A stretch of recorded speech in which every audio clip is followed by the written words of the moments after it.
You're listening to Natural Resources University. In this podcast network, our hosts are university researchers and extension specialists, opening your gateway to the science of natural resource management.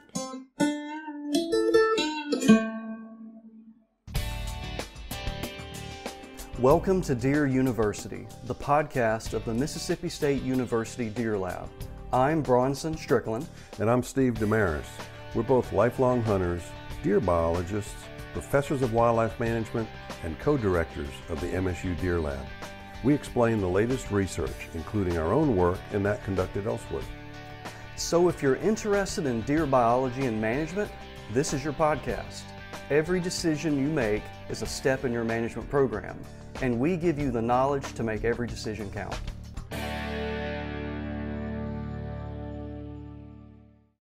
Bronson, one of the unique things about our podcast is that we don't take any sponsorships, we don't make any money off of commercial products. But there's a but?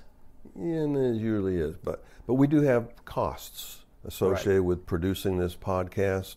So essentially, Steve, the bottom line is you have to figure out a way to pay for it. The production costs, you have the subscriptions for managing the podcast and getting it out. And currently we are self-funded, I guess you would say, is that we're kind of absorbing the cost for putting this on, and that can become a limiting factor.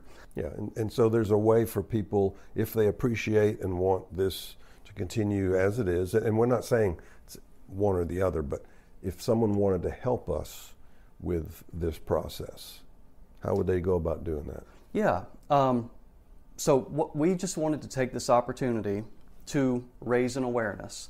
Just let people know. If someone wants to give, we would be grateful if they gave. We have a donate button. If you go to our website, msudeerlab.com, there is a donate button there, and if you click on that button, it's pretty much self-directed. It could be a one-time gift. It could be the equivalent of buying us a cup of coffee. It could be the equivalent of buying us a pack of broadheads or something like that. So we're not asking for some large gift. All we're asking for is if you have the means and desire to help us out. It could be a one-time gift. You could even make it recurring, where it's something once a month you wanted to buy us a cup of coffee. It would really go a long way in helping us bring more of these podcast episodes to you. Yeah, and another part of a lot of our research that we do, that we talk about it, it's often funded by state agency grants and federal aid dollars and things like that. But we also have a lot of side projects that we're doing where we, $100 donation could fund an undergraduate technician collect data for 10 hours. Yeah. Or $100 can buy a trail camera that we need to collect data in the field, for example. That's right. It buys diesel fuel, it buys seed, all that sort of stuff. The little costs that are the cost of research can add up. Yeah. Certainly we're going to keep doing this. It's not like we're going out of business, but we're going to keep doing it, and if somebody wants to help, that's great. If not, then keep listening, because we're going to keep talking. Keep on listening. We're going to keep talking. If you can help us, fantastic, and we'll put the money to good use. Okay, great. Welcome back to the Deer University podcast. I'm Bronson Strickland. And I'm Steve Damaris. And we have a really great presentation for everybody today. We're talking about an important management technique, especially here in the Southeastern United States, that has been practiced for decades by professional wildlife managers, but for centuries by Native American cultures, and even before that, historically, our ecological communities have had fire in them as an important part for eons. And so in the Southeast, we have this predominantly pine community that was present here 300 or 400 years ago, that was maintained in many cases by the presence of fire. And so fire is important in the Southeast, and it's also important in other areas of the country. I remember when I was in school in Massachusetts learning about Pyrrhic disclimax pine successional stages in Wisconsin. So pines and fire are often coincide, and the redwood trees in California are a pyrrhic disclimax. So fire is not just something in the Southeast. So I'm rambling. I'm happy for us to be together talking to our listeners about an important management tool, which is prescribed fire. And we have a need for understanding how prescribed fire can affect plant communities and thus deer habitat quality. Several years ago, we had a joining of forces. Marcus Lashley was with us at that time. He loves fire. I have done quite a bit of fire research in years past, and so we got together and talked to the Wildlife Agency, the Mississippi Department of Wildlife, Fisheries, and Parks, and they have people on their staff that love to burn and use it as a management tool. So we all got together and found funding and started this project. And right from the very get-go, we called it the Rainer Project, because it was we knew we wanted Rainer. Rainer Nichols is a fine graduate student from Mississippi State University. He was here as an undergrad and was the top of the program, and so we were able to keep him here because he wants to learn about applied management and particularly work in the state of Mississippi. So Rainer Nichols, welcome. Yeah, hey, Dr. Damaris and Dr. Strickland, I'm glad y'all have me on today and ready to talk about my project to the public here. Good deal. So this fire that is a part of the ecosystem of the Southeast, do we practice fire the way historically fire was in the ecosystem? Well, historically, natural fire on the landscape was ignited by lightning strikes, typically occurring during the summer months, anywhere between June, July, and August.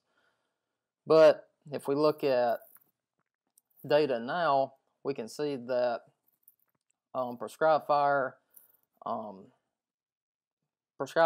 managers conduct prescribed fire during the dormant season or during the months of February, March, and April the most. So as of now, we kind of have a phenological fire mismatch between when historical timing of fire was set and now how, I guess, anthropogenic fire timing is set.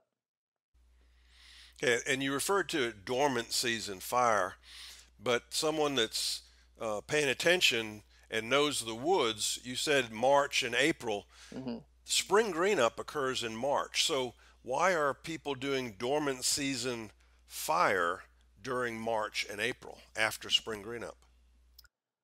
Well, during the months of March and April, you get more conducive weather to conduct these prescribed fires, where you have lower humidity and better transport winds and mixing heights to get the smoke up and out, which is essentially needed to conduct prescribed fires in the Southeast, where you have to get a burn permit, which is essentially, a lot of people call them, in other words, a smoke permit. So to even conduct these burns, you have to meet certain criteria to burn during those days, and those months are more conducive for that burning. Okay, so we refer to it as a dormant season fire, and ideally we would finish deer hunting season in January and do all of our burning in February and maybe early March, and then once you get into turkey season and things like that, you want to kind of be done with that. Landowners, hunters want to be out turkey hunting. They don't want to be worrying about prescribed fire. But because of the difficulty getting all the burning done in February, we often go into March and even early April on prescribed fire. So just to clarify, some of our people are listening and watching on our YouTube channel and see a figure that shows a lot of burning in March and April, and I just wanted people to understand that that's a logistical issue, not necessarily when they'd want to do it. And to clarify, let me chime in here too, Steve and Rainer. For people that are listening, we have a graph here, and basically we're seeing the peak of prescribed fire occurring during March. Some less so in February, some less so in April. But what Rainer has put together there, when you look at the frequency historically of naturally occurring, naturally caused fires, the peaks are in June and July, less so in May, less so in August, but right smack dab in the middle of summer is when fires were occurring historically on the landscape of the Southeast. And why is that important, Rainer? And this is important because throughout the summer, it has been shown that nutrition on the landscape is declining. But if you think of the physiology of a deer, during the late summer months, this is when they are undergoing antler growth, gestation, dropping fawns, and lactating. So if nutrition on the landscape is declining and these nutritional requirements for deer are on the incline during that period, there may be a seasonal mismatch where there's not enough nutrients on the landscape to provide deer to reach their full potential and body condition. Okay, so the fact that we have late breeding and late fawning in the Southeast could potentially be tied back theoretically to this historical fire regime, that deer were fawning at a time that would be ideal to take advantage of these naturally occurring responses to fire. And that's something that we don't have proof of, but it's interesting. If we burn in the dormant season in late winter, by the time we get into the summer, that quality of the vegetation is basically lower than it needs to be to support the life stages of the does and the bucks, growing late stage antler development and late pregnancy and lactation, nursing the fawn. So that's that interesting mismatch that Rainer's talking about. Is maybe it wouldn't be so bad if we had more growing season fires on the landscape like historically there were. So enough of the ecology. Let's move on. So for my project, we wanted to kind of go in and look and see how these two fire timings in turn affected nutritional carrying capacity during the summer months that I just discussed, when that seasonal mismatch is occurring. And to do that, we went in 3 different properties throughout northeast Mississippi and established 9 blocks in a complete randomized block design, where we broke up each block into thirds, and each block was an average of around 15 to 20 acres. So we broke up those blocks into thirds. 1/3 of each block was burned in the dormant season, which was during the month of March. Another third of that block was burned during the growing season, which was conducted during the month of June for my project to adequately represent that historical lightning fire timing.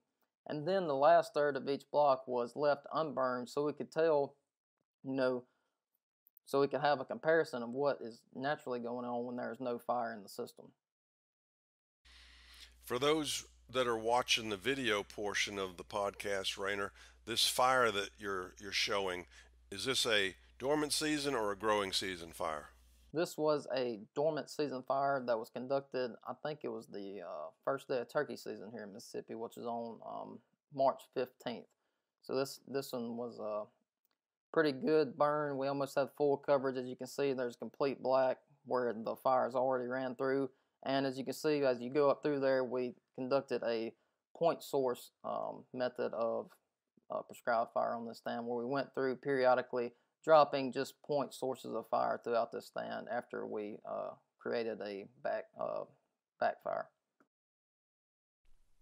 I can't believe we got you in the woods burning when it was the opening day of turkey season. Hey, well, I was in the sacrifices. There was, but I was in the woods. We didn't start till 12 o'clock that day, so I was in the woods that morning.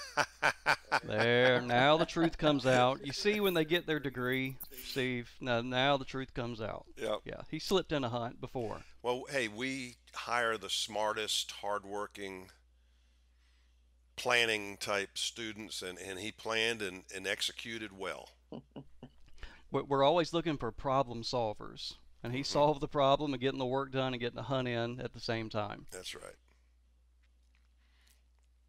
Yeah, and another thing that I might have missed while we were going through this, so we were wanting to look at and seeing how these different fire timings actually affected not only nutritional carrying capacity during the this late summer nutritional stress period that we keep talking about, but we're also wanting to see how it affected just the overall nutrition in these stands, seeing how the dormant season fire affected nutrition during that summer stress period and how growing season fire affected nutrition during that same period. Okay, and this was a 2-year study. Yep, it was a 2-year study. It was conducted we burned in March and June of 2018 and did the same sampling without fire during the summer of 2019. And Rayner keeps using the term nutritional carrying capacity, and that's really just a way that us biologist folks, it's a metric. It's not exactly right, but it's pretty good. And essentially it's how many deer per unit area can you carry and for how many days. So it's just a way that we can compare a habitat treatment or a habitat from place to place and from time to time. Does one particular place or treatment have a higher nutritional carrying capacity than the other? So it's just kind of a measuring stick that we use to compare which habitat is better for deer or not as good for deer. Okay. So Rayner, you burned and then you sampled that first summer. So what did you learn about the crude protein and phosphorus content of your plants? How did they respond? So I'll start by talking about more of the results following the dormant season fire in terms of nutritional quality with crude protein. And after we burned in the dormant season during the same year as fire, we saw that those areas that we burned in March, essentially when we sampled for this project, was the months of August and September. So by that time, this fire that was conducted in March had in turn lost all its nutritional advantages that we normally see produced from fire during that period. So essentially, during this late summer stress period, when you're burning in March, you're getting the same nutrients as you would from an unburned stand during this period. And we saw the same trend happen in 2019 as well. But when we burned in the growing season, we actually increased crude protein during this stress period up anywhere from 2 to 3%. The actual numbers were about 14.5%. It increased crude protein from 14.5% to around 18%. So I know that don't sound like a lot when you use the word 2 and 3%, but if you think about it, the nutritional requirements for a lactating doe to support one fawn during this period is around 14% crude protein. So if you're taking an 11% crude protein forage just by simply burning during that late summer stress period, you can then increase it to meet that minimum threshold of nutritional quality during that period. But we saw that the crude protein from that growing season fire was lost between the two growing seasons. So this is a short-lived resource pulse that is being produced by fire, and that is why it's so important to manipulate when we're burning on the landscape to target some of these different periods throughout the year. And this is just the protein content. This is not the carrying capacity yet. This is just what the deer forages. And what did you take, like 5 or 6 primary deer forages? Well, so for this figure here, this is for all the moderate to high use deer forages that were included in the nutritional carrying capacity model. So this was anywhere between 20 to 40 plant species that were collected for this figure that we're looking at here. Okay, so this is part of the nutritional carrying capacity picture. It's what is the quality of the forages that are out there, and then you also measured the amount of the forages, right? Mm-hmm. Yes, we did. Before I get you started talking about that, I think you wanted to talk about phosphorus too, though, right? Yes, sir. And if we look at phosphorus, we see that we saw that basically the same general trends held true with phosphorus as it did with crude protein during that first growing season following fire, where growing season fire increased phosphorus by almost double the amount as the unburned controls. But what really was the standout result from the phosphorus standpoint was the fact that during the second year, phosphorus was still greater in these growing season plots than they were in the unburned controls in the dormant season plots, which is, as we discussed earlier, it's extremely important in a deer's diet because quality during this period is typically limiting, and phosphorus is generally the most limiting nutrient in a deer's diet during the stress period. So I just thought that was a valuable result to point out in terms of phosphorus with this project. Why did you? Yeah, that really is. You at least what you measured. We don't know. It may have a lag time of even 3 years, but based on your experiment, yeah, you're getting an immediate response from phosphorus the year you burned, and it is still carrying over for the following year. Very important result. And I heard the question you were about to ask, Dr. Damaris. Why do I think this is? Well, I was going to ask, why is phosphorus important? Well, I mean, it's important for finishing up antler growth, for calcifying those antlers, and for building bone and muscle in the fawns that are being dropped, and for lactating does as well. Okay, so if your habitat was unburned, just the control value, they're getting some phosphorus from the deer forages, but if you do a growing season burn, you're significantly increasing the amount of phosphorus. So it's like giving them a vitamin, a daily vitamin when they go out to eat. Yes, sir. And I know, so we also talked about biomass, or the abundance of these deer forages that were being produced following each of these treatments. And for that, and for those of y'all watching the slideshow video, I didn't actually incorporate a figure for the biomass, but I'll just briefly talk through that. So for the dormant season fire during the same year that we conducted the fire in 2018, we essentially tripled the amount of biomass as the unburned control and the growing season fires.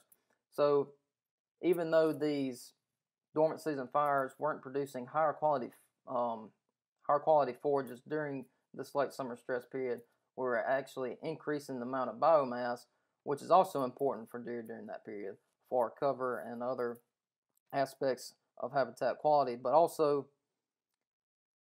in year 2, we saw that, or the second growing season following fire, we saw that the dormant season fire still increased the abundance of these deer forages more so than the unburned control and the growing season fire, but it was just a slight bit. It was still significantly higher than the growing season, but it was only about 50 kilograms per hectare higher than the growing season fire, which the growing season fire in year 2 had doubled the amount of biomass produced as the unburned control. I know that was a lot to follow in that. I hope everybody followed that as I was talking through it. Well, why do you think that result is, Rainer? Why are you getting a better biomass response from a dormant season versus a growing season fire? In the first year, or are you specifically talking both years? Yeah, let's just review both real quick. So in the first year following fire, I would say, we're sampling in the months of August and September, and we're not burning these growing season plots until June, so they just essentially don't have enough time to respond abundance-wise to catch up with that dormant season fire. And in year 2, I would say this is because, and this is actually another part of my project that just wasn't included in my thesis that will will be publishing on down the road, is that during that year 2, we saw that the dormant season fire was producing higher biomass, as you said, than the growing season. And this was because essentially the growing season fire controlled woody encroachment more so than that dormant season fire. So if I had the graph and I could show you, you would see that during year 2, dormant season fire was producing 4 times more woody biomass than the growing season fire. So not only are we that's why I believe we're getting that, difference in abundance of forages during that period, because woody plants are used in these models, these nutritional carrying capacity models, and that could have been the reason why that was occurring. And a great management implication too, right, Rainer? If you're wanting to control woody encroachment in the stand, you got to burn during the growing season. Yeah, and this kind of ties back into the figure that I still have up right here. From my data, we also shown, since the growing season fires controlled woody encroachment better, we had almost 3 times more forbs in the growing season plots than we did in the dormant and growing season plots during that second year. And that's why I think might be the reason why we see this increase in phosphorus during that second year, because forbs are generally higher in phosphorus content, more so than these woody plants and grasses. Well, I think we say it in every episode, some way, shape, or form. That's what's most important for deer, producing those forbs, and timing of fire making a big difference on the vegetative response, getting you more forbs and getting them at the right time of year. So you took the combination of the forage quality and the biomass to calculate nutritional carrying capacity. Tell us about what you learned there relative to the timing of fire compared to the unburned controls. So when we then look into the carrying capacity, and again I'll start with the dormant season plots. So during the same year's fire, the dormant season plots produced double the amount of deer days per hectare than the unburned controls. And it also produced double the amount of deer days per hectare as the growing season plots during the same year. But during the second year of fire, the dormant season and growing season fire plots, no matter what time of the year, or essentially no matter what time of the year we burn, produced 2 times as many deer days per hectare as the unburned control.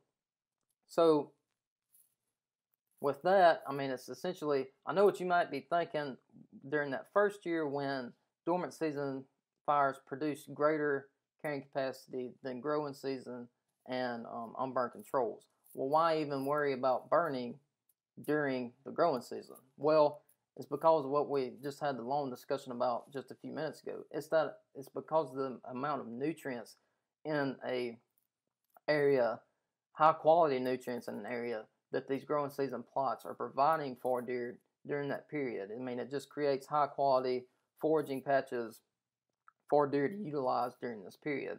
And then you get these extended benefits from these fires by essentially doubling the amount of food that's on the ground to support these deer on the landscape.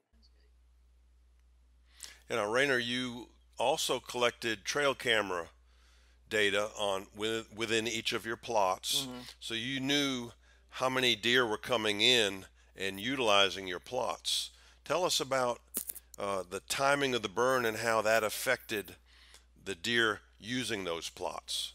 Okay, so and that again, this is another one of the aspects that I'm using, and I'll be writing up a publication on that wasn't included in my thesis, but this was really interesting to me, the findings of that deer use following these timings of fire. So, if we're looking at a graph over the months of March to, let's say, September, October, and if we think about it in terms of the nutrition that I was talking about earlier, we can see, or we could think of it as a big spike in nutrients during March and April, during spring green up, when nutrition on the landscape is at its highest, and then it's steadily declining as we move throughout the summer and into the fall. So essentially what we saw with deer use is that they essentially followed this pattern in forage quality. So deer used these areas the most during that peak in spring green up. That's when deer use was the most. and then we saw it decline. It had a little lag effect to it, but it was declining steadily right behind the forage quality. Then when we went in and burned in March, or what we specified as dormant season, we saw that when these plants were regenerating in April and May, we got this peak in forage quality.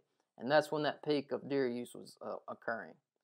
Then when we went in and burned during June, we saw that we had the peak of forage quality occurring during July and August, and that's when the peak of deer use was present on the landscape following those fires. So if you followed along with that in your head, you could see, deer using these areas, unburned controls the most during March and April, deer using the dormant season fires during the April and May, and then the most during following the growing season fire during the late summer months.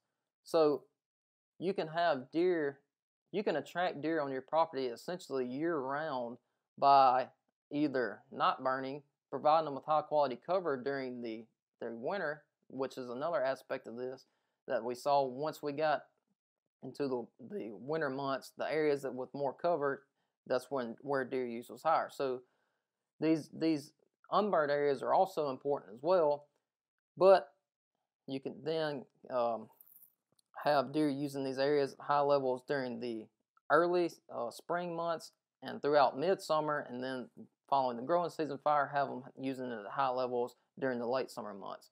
So just by burning at different times and not burning, you can essentially attract deer to your property year-round. So the deer followed the protein quality. Mm-hmm.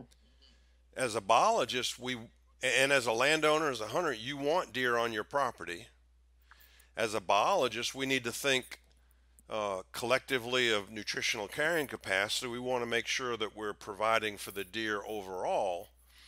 So how does a landowner, hunter, kind of combine these two concepts of nutritional carrying capacity, but also making sure the deer are on your property? Is there a way to do that? I mean, I would say it's just, simply by, sitting down, blocking out your burn acres, what you want to get done in that year, and just, have a system and, proactive thinking with this.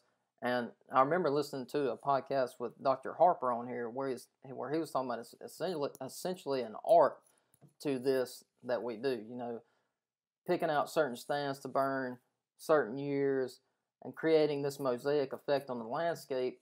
And then once you get all that rolling, you can essentially, provide these times where you can attract deer to your property and then still have, high quality or high amounts of nutritional carrying capacity from these years before. As we see, you get these big effects, mostly a year after fire is where you get the spike in nutritional carrying capacity. So, just by creating these mosaics and picking out which stands to burn during what times of the year, you can increase, and even you can even burn during the late summer months and try to have these deer attracted to that area while you're actually out there hunting to help you, have better success as a hunter, maybe during early bow season here in the Southeast. So, it's just the art to increasing the deer use and the habitat quality for these deer. Yeah, Rayner, I think Marcus Lashley, didn't he phrase it as bow range burning? Yep, bow range burning. Timing your fire so that vegetation is growing during bow season or during gun season. But yeah, being completely strategic about the timing to set you up for more viewing and hunting opportunities. And Bronson, this reminds me of many conversations we've had with hunters and landowners about food plots. They always want, what is the plant I need to plant that is the silver bullet to fix my nutritional needs for my deer? And what do we tell them? There is no magic bullet. There is no particular plant. We promote, well, my little speech is always, let's keep supplemental in the phrase supplemental food plots. They should supplement your habitat. So with these type of techniques, with general habitat management techniques, and then adding fire in that in the landscape, you are creating foods that can be just as attractive as various food plot forages, and the nutrition you're getting from them is very similar as well, and you're giving deer a choice. All the different minerals, nutrients, crude protein, etc., that they need and seek out. The more plant diversity you have, and the more nutritious all of those plants are, the better off you're going to be, and you're going to meet the needs of the deer, and they're going to stay on your property more often because they don't have to venture off your property to meet those nutritional needs. Yeah, so there's not a single time of fire. There's not a single food plot forage. There's no one single anything. You have to integrate the knowledge, the variety of knowledge that people hear about on our podcasts and other places. You have to integrate it and build a plan that is designed to optimize nutrition on your landscape, and then have the deer there when you want them to be there. Yeah, and Dr. Damaris, another great thing that comes out of diversifying fire timing is when you do this, it just becomes more logistically feasible to get all the burns in that you want to get in within a year. I mean, just by simply expanding when you're willing to burn, you can implement more burns on the landscape, on your properties, and just make it easier to get all the burns in within a year that you want to get in. Yeah, you bring up a really good point, Rainer. How hard is it to burn during the growing season? It is. It's definitely more difficult. Definitely more difficult than burning during the dormant season, but it's not impossible. I mean, I understand it's 100 degrees outside here, or at least in Mississippi, 100 plus degrees, humidity, and everything of that nature during this late summer period or late summer months. But there are days that are conducive to burn in, and it's just the like I said earlier, the proactive mindset you have to have, especially with this summer burning. I mean, you have to have your fire breaks in place, your plan laid out, and you just basically have to have everything ready to go when that day or a couple of days in a row hits. Because there's normally there's normally 1 week during each of those, or during June, July, and August, that you can hit real hard and get some burning in. And these, we talked about this earlier, these might be some areas, it's going to be higher humidity during the summer, so you might want to hold off. And some of these nasty stands that if you burned in the dormant season, you're scared to burn them. They might torch your overstory pine trees. You might want to wait and do these on more high humidity days in the summer, and just creep a backfire throughout the whole thing, where and firing technique is another important aspect during burning during the summer. If you want to leave some of these nasty stands and just let that burn creep throughout that stand, you can prevent torching your trees up in flames if you try to go ahead and rip a fire through there during the dormant season. Bronson, what do you say to? Go ahead. Go ahead, Steve. I was just going to brag on. I'm sitting here listening to him talking about different kinds of fires and different circumstances. I was going to kind of brag on him. Isn't he a sharp student? And brag on Mississippi State University for teaching students how to apply land management tools and understand there's all these different. It's not just a single screwdriver and a hammer. There's all these tools in the toolbox, and you have to know when and how and why to apply those tools. So I'm just proud of Rainer for what he's showing us right now. I'm proud of him too. Grateful for him, grateful for the project. It's going to help a lot of people. Rainer, what do you say if someone says, but I'm very concerned about my trees? I'm already worried when I'm doing a dormant season fire. Now you're asking me to burn in June or July. Is it going to hurt my pine trees? Well, to answer that, I would say it kind of goes back to, just how you set those firing techniques, as I was just saying. I mean, firing technique is a big deal in the fire world, especially, I mean, if you're very concerned with it, just, let your backing fire creep through the whole thing. Yeah, it might take up a little bit more of your time, but that is another way. And just from experience, we didn't necessarily record or test this in my experiment, but we had some pretty high intense fires during the month of June. And I specifically remember one stand that we did brown a couple of trees, but all of them came back. I don't, and like I said, we didn't go through counting how many mortality of pine trees, but from just my memory bank and being out there almost every day, in all of my stands, I couldn't accurately tell you one tree that was killed during my burning during the month of June, and this was loblolly pine trees.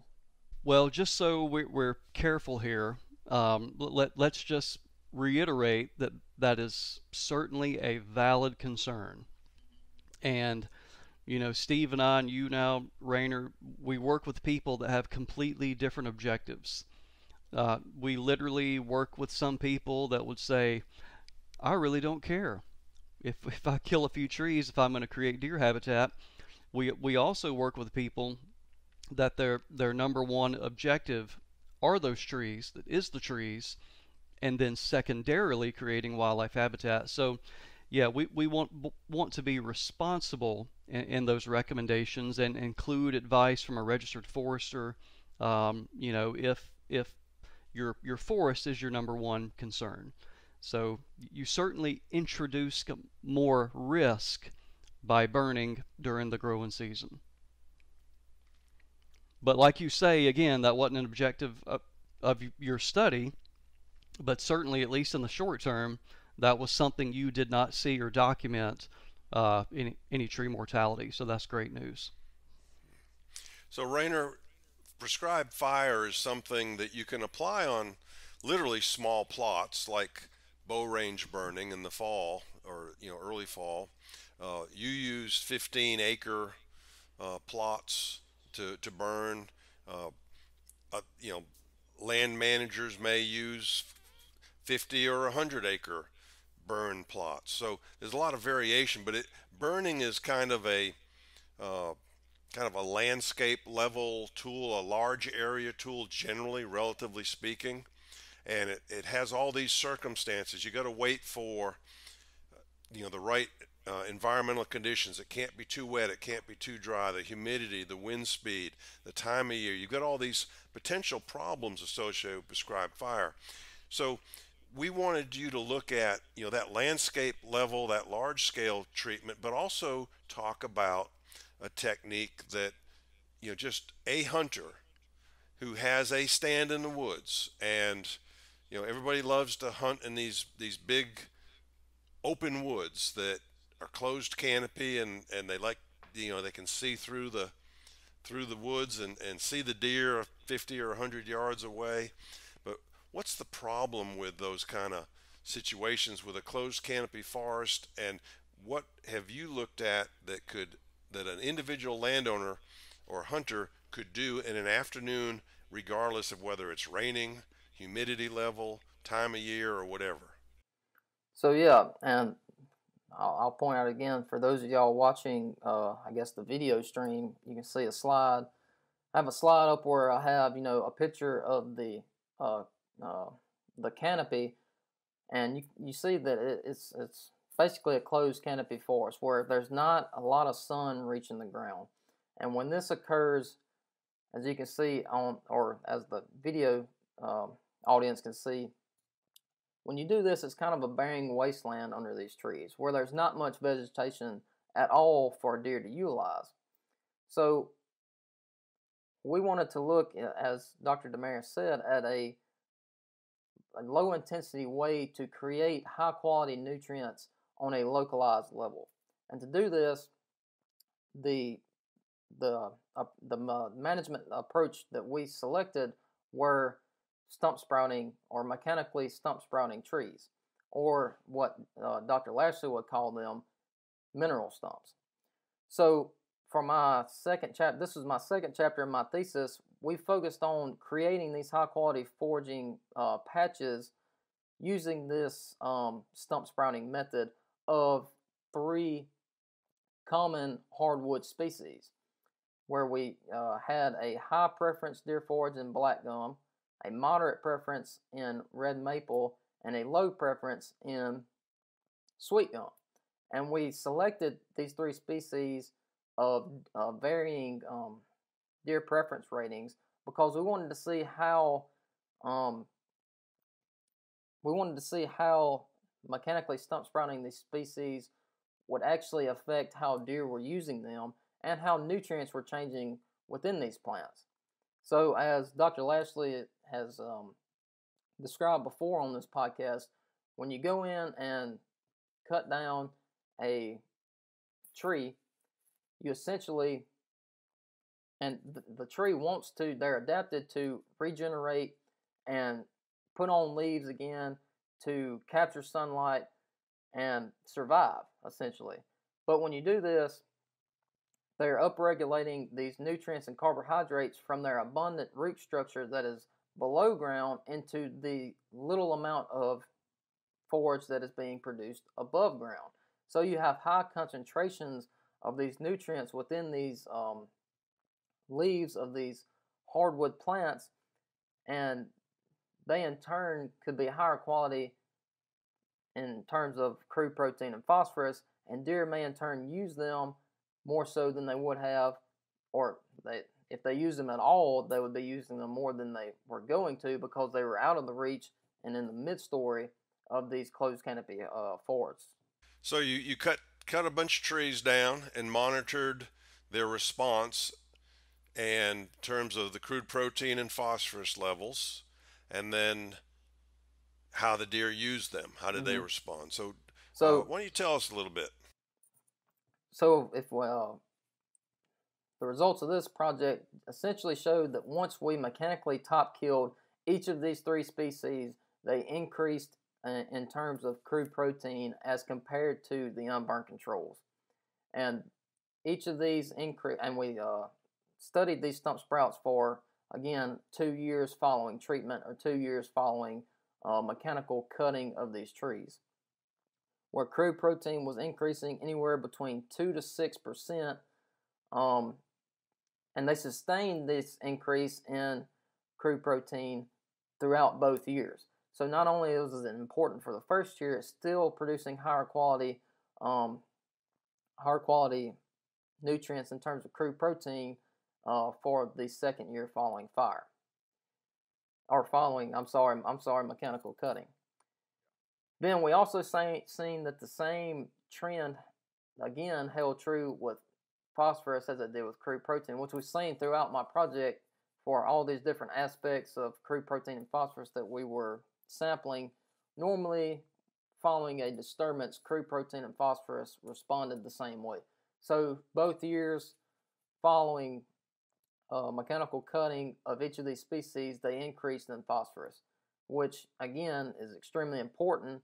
And we kind of sampled this to coincide with that late summer stress period as well, to try to just show that we can create these high quality foraging areas not only with the use of fire, and we understand it's not going to be to the degree of fire, but as you were specifying earlier, if you're just a land manager or hunter, or you might even be on a lease, you might be out on a lease of a land, they might not let you burn that stand, but they may let you go in and cut some of these nuisance in terms of timber management, hardwood trees such as black gum, red maple, and sweet gum. And just by doing that, you can attract deer with these high quality stump sprouts and allow them to utilize them to meet their requirements that they need during that during that critically stressed period.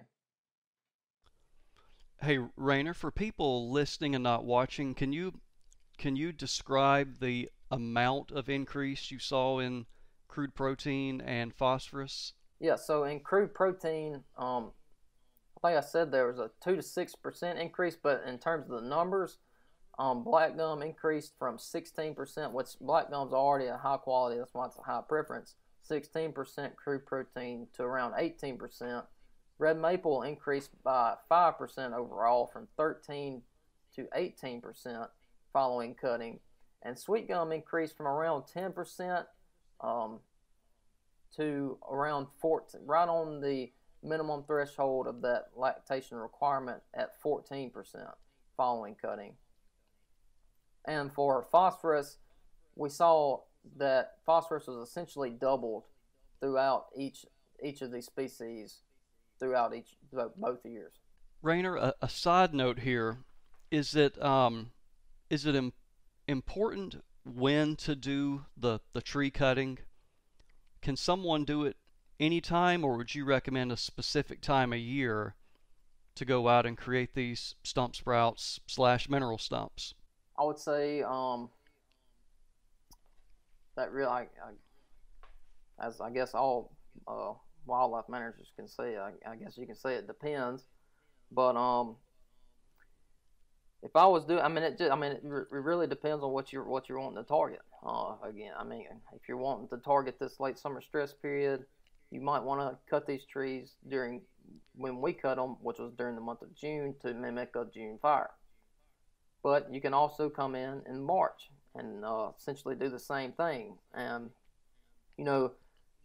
they might get eaten and die before then if the pressure is high enough. But again, it just depends on what your objectives may be. And I think from some of Dr. Lashley's data, he noticed that survival of these stump sprouts were higher when you cut them in March, as opposed, I think he either did February or March, I can't remember which month, was higher than survival of stump sprouting these trees cut in midsummer. Okay, so once again, it all depends. But at least you have an opportunity. You do have a pretty wide window. If you want to go out based on your availability, based on temperature outside, whatever, you can still go out just about any time of the year and create these mineral stumps, and it do some good for the deer. I've actually been, well, I guess, since I defended my thesis on the 29th of April, I've been back at home doing this exact thing on my property since then, just going out whenever I can. I spend a full day out just cutting trees. Isn't that a good way to endorse any kind of product? Someone may say, if you're advertising some type of food or a pill or whatever, I'm thinking of a TV commercial, and you ask them, well, do you do it yourself? That's always kind of validation. So there you go. Rainer saw such good results doing this, he's going back to his property and creating mineral stumps. That's a good endorsement. Rainer, I had a follow-up with you. I'm thinking about people like you. You like to deer hunt. You're into deer management. That's your thing. But you are also pretty darn keen on turkey hunting. Mm-hmm. Oh, yeah. What about these growing season fires and their impact on, let's just say turkey, but any kind of bird nesting? I guess if you had some bobwhites, you'd be concerned about that too. But what do you, Dr. Lashley, people that do a lot of this kind of research, what have you found on impacts of burning during the growing season on turkey nesting? Yeah, so as a turkey hunter, I know the turkey hunting community out there is a different breed of hunters, for sure. And when you start talking about going out and burning when turkeys are, have nests on the ground, a lot of turkey hunters, kind of throw up their nose about that and don't really want to talk about it. But again, we didn't necessarily, test this in my project, but there is a lot of data and literature out there that shows there is minimal amounts of negative influences on these. There may be some direct influences on these nests. Yeah, if a nest is in that stand while you're burning, it's more than likely not going to survive.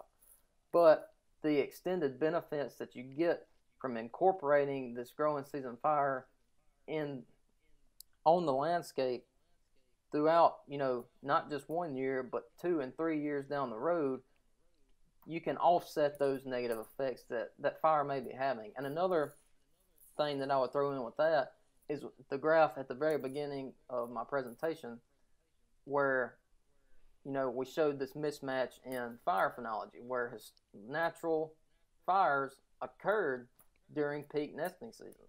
So if they survive for eons with that fire occurring during that period, then they essentially adapted to that fire. Reincorporating it into the fire regime may not be so bad after all, once you get to thinking about it. And like you said, I'm a pretty die-hard turkey hunter myself, and I understand it's hard to wrap your head around, the fact that some nests might get burned up while you're burning during the summer, but just the extended benefits you get from that on down the road is well worth, the risk-reward ratio. And another thing I would throw into that is, as we talked about earlier, during the dormant season, you can get areas burned way, to a bigger degree than you can during the summer months. So if you just if you're worried about that, you might want to break your burn blocks into smaller burn units during these summer months if you still want to, conduct some of these burns during the late summer, to just try to minimize, the amount of, nest you might encounter while you're burning during that period.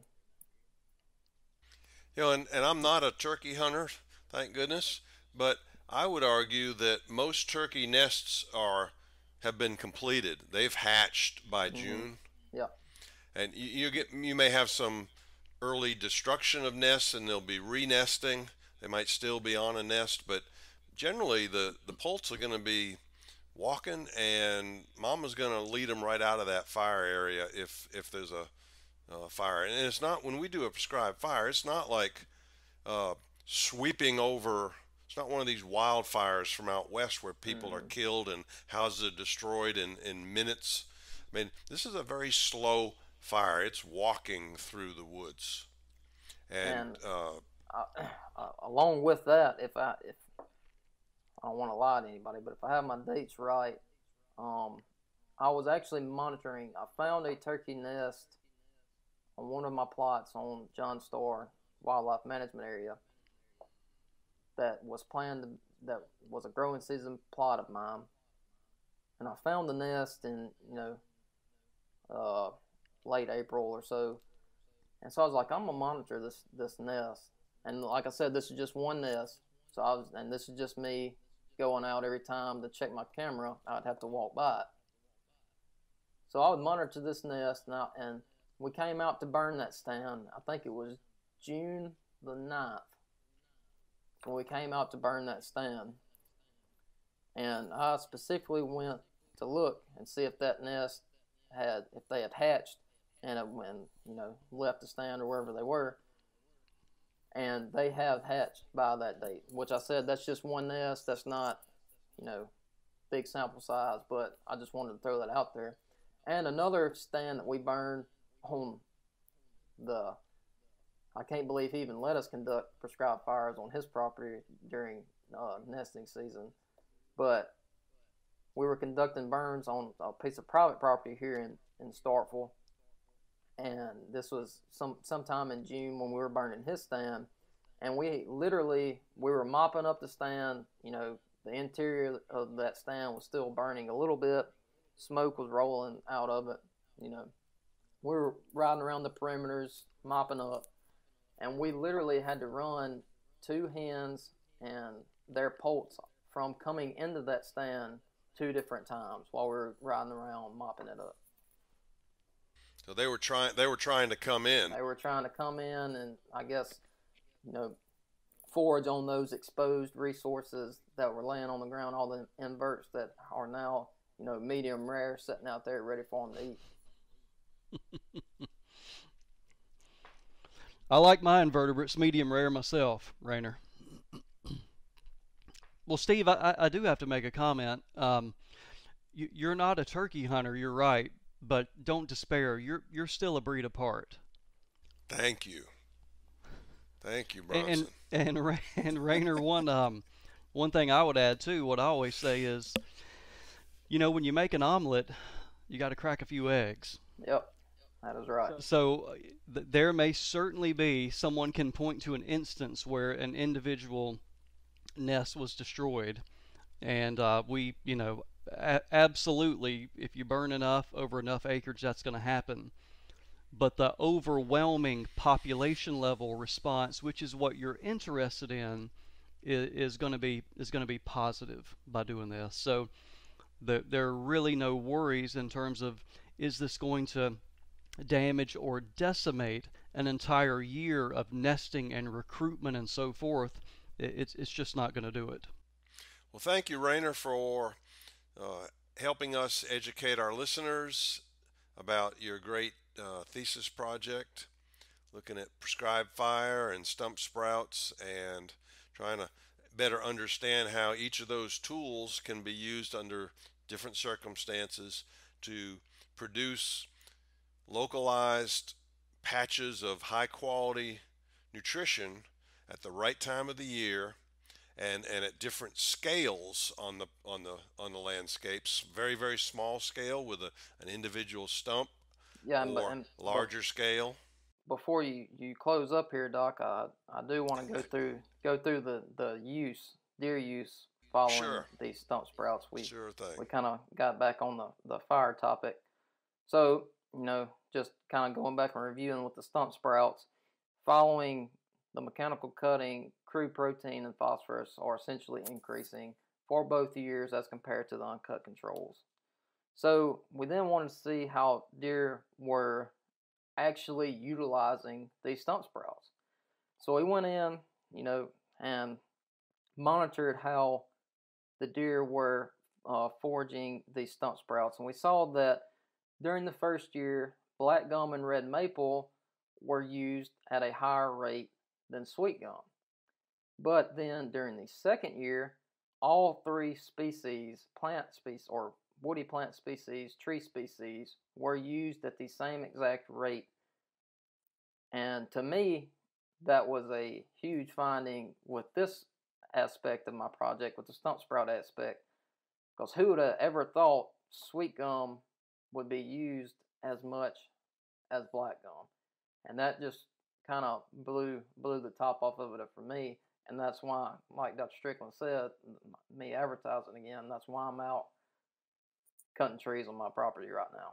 When you can take the much maligned sweet gum and make it palatable and attract deer, you know you're on to a good technique. Mm-hmm. And another thing that I think is very valuable that comes out of this chapter aspect of my project is just how, honestly, how applicable it is, and how engaged you can get hunters and landowners on this management approach in active habitat management, put boots on the ground, and put management in action, and, kind of just make a difference and increase forage quality while increasing, trying to augment hunting opportunities, and just, incorporating all these different things. Again, I just like the art aspect of it and creating good habitat management for whitetail deer. Well, Rainer, you've put a couple more tools in the toolbox for people. We had talked about some of these concepts before, especially, on the podcast, especially mineral stumps and stuff like that. But actually doing your research on it and documenting the vegetative response in terms of the quality of nutrition you're providing, and then coupling that with because if deer aren't going to eat it, it's really no big it's not of great use if you create good nutrition and deer don't use it. But yeah, you coupled that with, you measured the plant and you measured the deer's response. So yeah, just reiterate again, a couple more good tools in the toolbox to go along with people that only want to do things like plant food plots. There's more that you can do in the woods to help deer. Absolutely. It's a lot of fun to produce tools to put into the toolbox and have students like Rainer come along and help train future biologists and managers, and they learn stuff and we learn stuff in the process, and that's something that's so much fun being in our position, Bronson, that we get to work with young professionals, and as they're learning and they're teaching us, and then we can share the knowledge. If you build it, they will come. One of my favorite movies, Field of Dreams. Well, it's another bittersweet moment for us, Steve, because we come to the point where we're going to be saying so long, at least in an official capacity with Rainer. He has been recruited into the population of the employed, and lucky enough for the state of Mississippi, and lucky enough for Rainer, he's going to be doing some of this stuff he researched for his job. So that's a dream come true for him, I know. Rainer, are you at liberty to talk about the next stage of life for you, your job you're moving into? I believe I am. So yeah, I got a job with the Mississippi Military Department down in Jackson, Mississippi, where I'll be, like you said, doing some of the same stuff on the military installations throughout the state on Camp McCain and Camp Shelby. So I'm ready to get my foot in the door there and try to make a difference and like I said, this is a brand new position that they just hired. So I got lucky enough to get on down there, and I'm glad to step in and hopefully make a difference and get things rolling the right way. Well, you're going to make some Mississippi hunters real happy, I can tell you that. Absolutely. So this is that time of year. This is early June. Antler growth is really starting to take off now. They've dropped their antlers back in February or early March, and they've replaced that wound. They've started growing new antler tissue, and they're growing at a very rapid rate from this point through the summer, and that's why they need that high protein content. They need the minerals, and that's why the deer followed the protein and followed the phosphorus in your study, Rainer. So if any of our listeners followed the fire, followed the chainsaw, and so you can go out, landowners can go out this weekend or whenever they listen to this podcast and start applying these tools. Been great talking with you, Rainer. Yep, I appreciate y'all having me here. I'm glad to be here. Yeah, Rainer, in the short term, thanks for taking some time and showing and talking about this information so we can get it in the hands of hunters and practitioners. And on a personal note, thank you for all the good work you did for Mississippi State and the MSU Deer Lab. We sure appreciate it. Yep, thank y'all. And Bronson, I think we want to tell people, if they enjoyed this podcast, if they think it was a worthwhile way to obtain information, what should they do? They can do a couple things. They can go wherever they get podcasts, iTunes or Stitcher or whatever. Please give us a rating. And the reason people always request that is that's how people find you. The higher a rating is, the more likely it's going to show up in someone's search when they look for podcasts. So that helps us out a lot.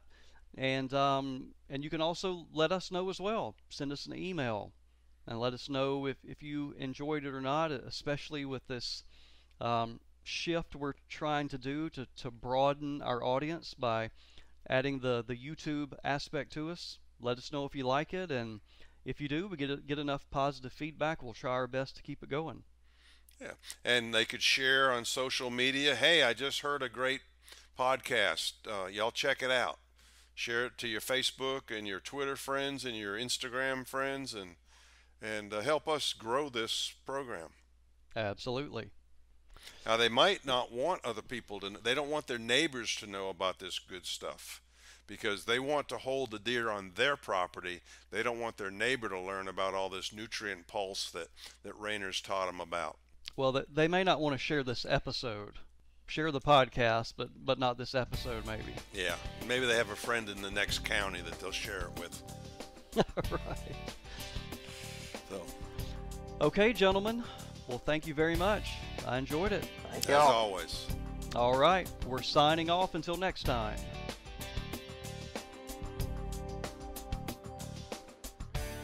We thank the Patrick F. Taylor Foundation and the St. John and Dudley Hutchinson families for their endowed financial support of our efforts. We also thank our employers, the Mississippi State University Extension Service and the Forest and Wildlife Research Center. If you have questions or suggestions, please log on to msudeerlab.com and click on the Deer University tab.